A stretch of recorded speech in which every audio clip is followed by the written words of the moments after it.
Alright. How about that? Boop. Let's see if this thing works for a second. I want to test this out. Okay. No, we don't need that. Aha.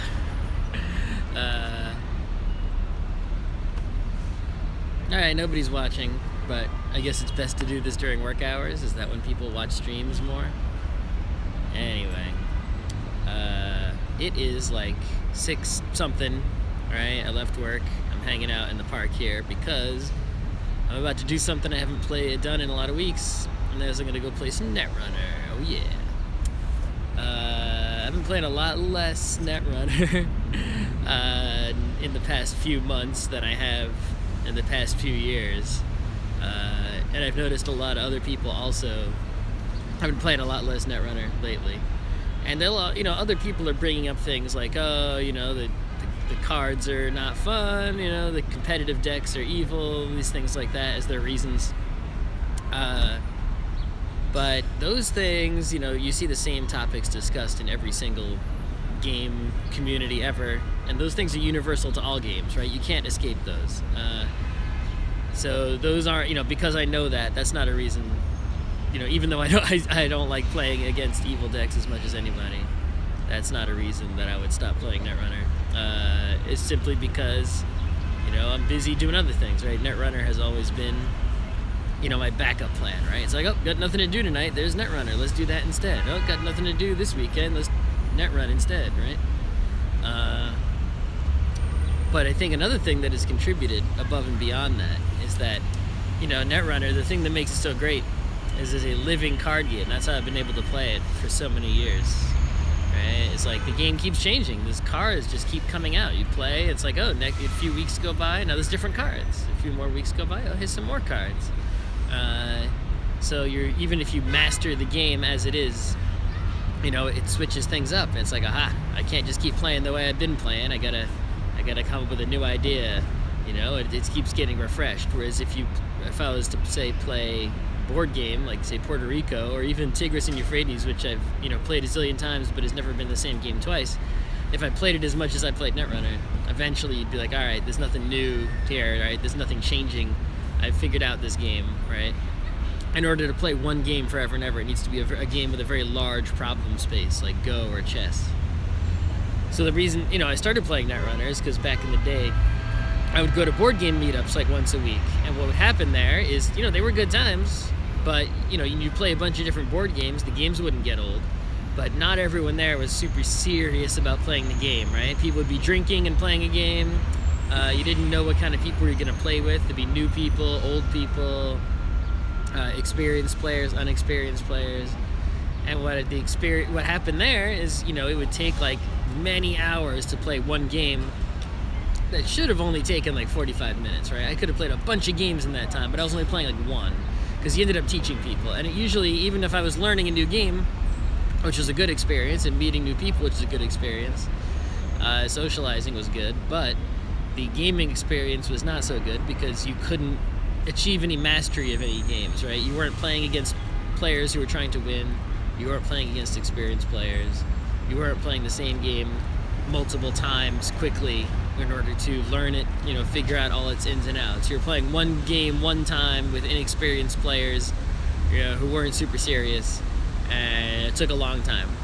So when Netrunner appeared, and I realized, I thought it was just a 2-player game in a box originally, but I realized, it's an LCG that's basically, for anyone who doesn't know, it's like imagine playing Magic, but everyone has all the cards. You sort of just, whenever they Magic release packs that have random cards in them, you buy them and you don't know what you're going to get.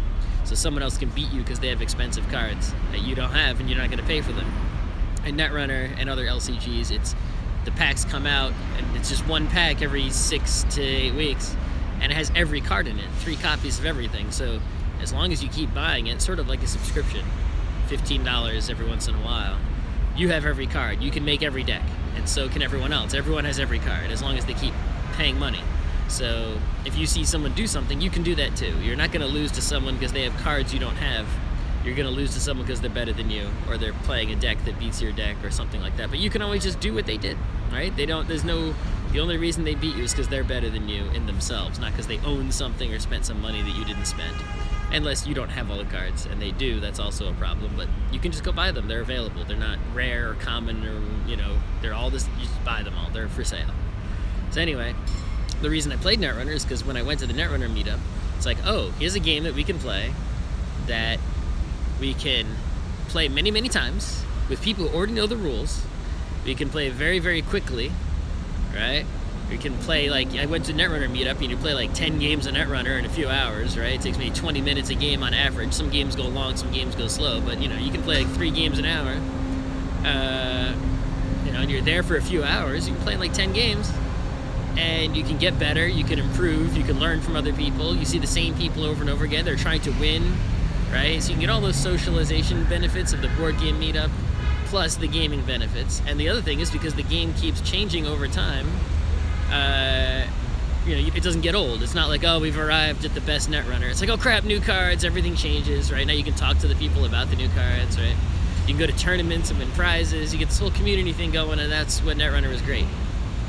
So why am I playing Netrunner less, right? Besides the reason that I'm just busy and don't have time, is because a changing game requires this sort of constant attention. Right? It's like you have to, as the game changes, it's like, oh, you have to update your stuff because the game changed. You have to do it. If you don't do it, you're falling behind, right? If they change the rules, if they change some cards, you got to update your decks. And sometimes the rules change so much, your deck is just destroyed. You have to come up with some new idea.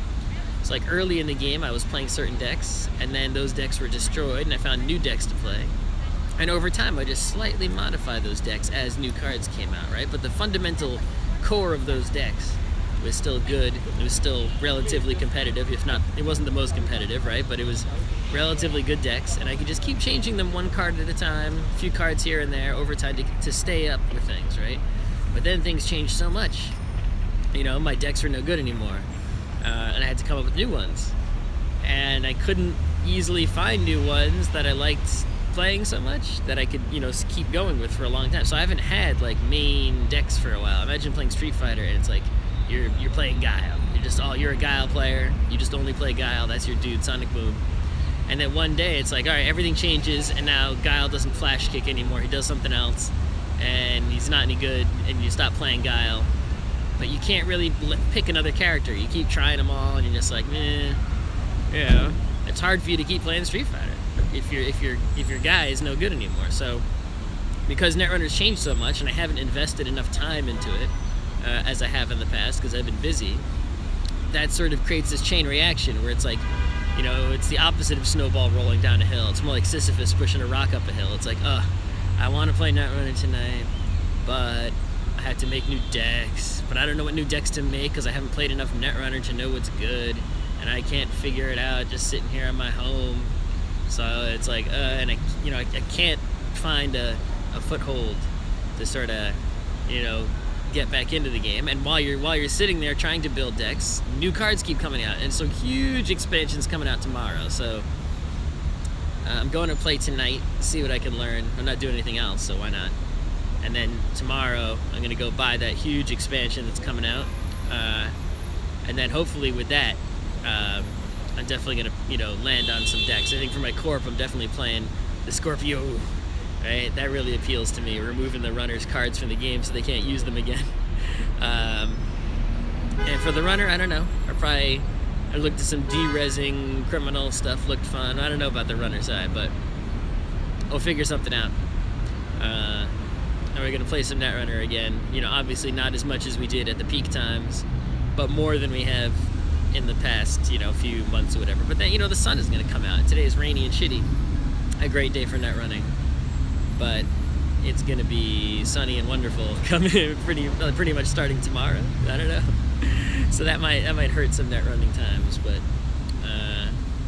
so yeah, that's a lot of people out there, are leaving Netrunner or whatever, and they've got all these, in-game reasons, right?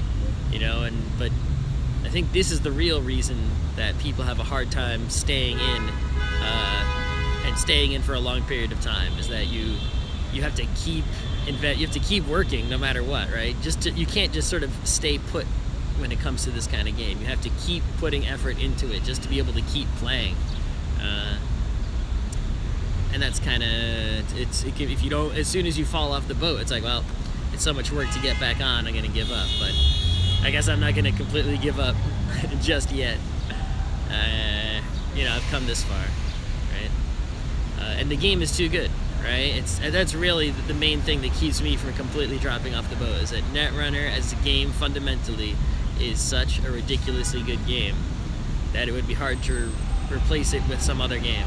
Right? The other games just aren't as good as Netrunner. So like, if I want to have a quality gaming experience, no matter what I'm doing, even if I were to give up Netrunner completely, it's like I would still have a space in my life for awesome A+ gaming experiences. And Netrunner is still the best one when you can get it going. So it's worth working towards. Alright, so the Netrunner place is actually a few blocks that way. And this has been going on for 10 minutes. So I'm gonna go there now. And I'll make some more live videos later. Alright, enjoy.